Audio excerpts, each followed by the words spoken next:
विधानसभा चुनाव के लिए बीजेपी ने 34 उम्मीदवारों की सूची जारी कर दी है। पार्टी ने सभी 40 सीटों पर चुनाव लड़ने का ऐलान किया है। आज हम लोग गोवा की लिस्ट जारी कर रहे हैं। हमारे राष्ट्रीय महामंत्री अरुण सिंह जी इस लिस्ट को जारी करेंगे। आज 40 में से 34 कॉन्स्टिट्यूएंसीज की लिस्ट हम लोग जारी कर रहे हैं। पार्टी ने प्रदेश के मुख्यमंत्री प्रमोद सावंत को सांकेलिम से चुनाव मैदान में उतारा है। उन्हें इस बार बीजेपी को पूर्ण बहुमत मिलने का पक्का भरोसा है। जनप्रिय, लोकप्रिय और ईमानदार गोवा के मुख्यमंत्री डॉक्टर प्रमोद सावंत जी वह सांकली से विधानसभा का चुनाव लड़ेंगे। लेकिन सबसे चौंकाने वाली बात यह है कि बीजेपी ने प्रदेश के मुख्यमंत्री और पूर्व रक्षा मंत्री मनोहर पार्रिकर के बेटे उत्पल पार्रिकर को पणजी से टिकट देने से इनकार कर दिया है। बीजेपी का कहना है कि उन्हें उम्मीद है कि वे उत्पल को मना लेंगे। पंजिम में जो सिटिंग एमएलए है उन्हीं को टिकट दिया गया है। उत्पल पर्रिकर या पर्रिकर जी का परिवार, ये हमारा परिवार है, ये हमारे सारे करीबी लोग हैं। हमने उत्पल पर्रिकर को 2 और ऑप्शन दिए थे कि जहाँ से वो लड़ सकते हैं। उसमें से एक तो उन्होंने पहले ही मना कर दिया था, दूसरे के बारे में भी उनसे चर्चा चल रही है और हम सबको लगता है कि उन्होंने मानना चाहिए। उत्पल पार्रिकर अपने पिता की सीट पणजी से टिकट मांग रहे हैं, लेकिन बीजेपी मौजूदा विधायक को नाराज करना नहीं चाहती, जिसके बाद उत्पल पार्रिकर ने बगावती तेवर अपना लिए हैं। उत्पल का कहना है कि बीजेपी आपराधिक छवि वाले नेता को टिकट दे रही है। इसके लिए राजनीति में शुचिता को कोई मायने नहीं है। समझा जा रहा है कि इस सीट से निर्दलीय चुनाव लड़ सकते हैं। हालांकि आम आदमी पार्टी ने उन्हें अपनी पार्टी में आने का न्योता दिया है। इससे पहले शिवसेना ने भी उन्हें समर्थन देने का ऐलान किया था।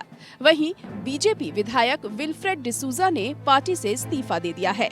उन्होंने आजाद उम्मीदवार की तरह चुनाव लड़ने की बात कही है। इससे पहले गोवा विधानसभा के स्पीकर राजेश पाटनेकर भी चुनाव नहीं लड़ने का ऐलान कर चुके हैं। उधर शिवसेना और एनसीपी ने गठबंधन कर साथ मिलकर चुनाव लड़ने का ऐलान किया है, लेकिन गठबंधन में शामिल न होने पर कांग्रेस पर लगातार हमलावर हैं। गोवा के हित के लिए, विकास के लिए हम एक साथ आए हैं और हम बहुत ही अच्छे तरीके से चुनाव लड़ेंगे। प्रयास तो जारी रहेंगे, जारी रहता है, लेकिन अब कांग्रेस नहीं आए। कांग्रेस का दुर्भाग्य, इतना मैं कहूँगा। शिवसेना और एनसीपी की ताकत हम दिखाएंगे चुनाव में और हमारे शिवाय सरकार नहीं बनेगी। NCP and Shiv Sena, we had discussions and we felt that we should at least fight the elections together jointly. We will be fighting not all 40 seats, but we will be fighting a substantial number of seats, at least 10-12 from each party. We have not decided the number.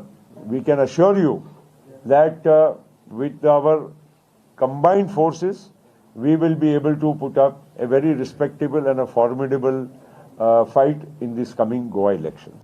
हालांकि कांग्रेस प्रभारी P Chidambaram का दावा है कि गोवा में कांग्रेस का BJP से सीधा मुकाबला है।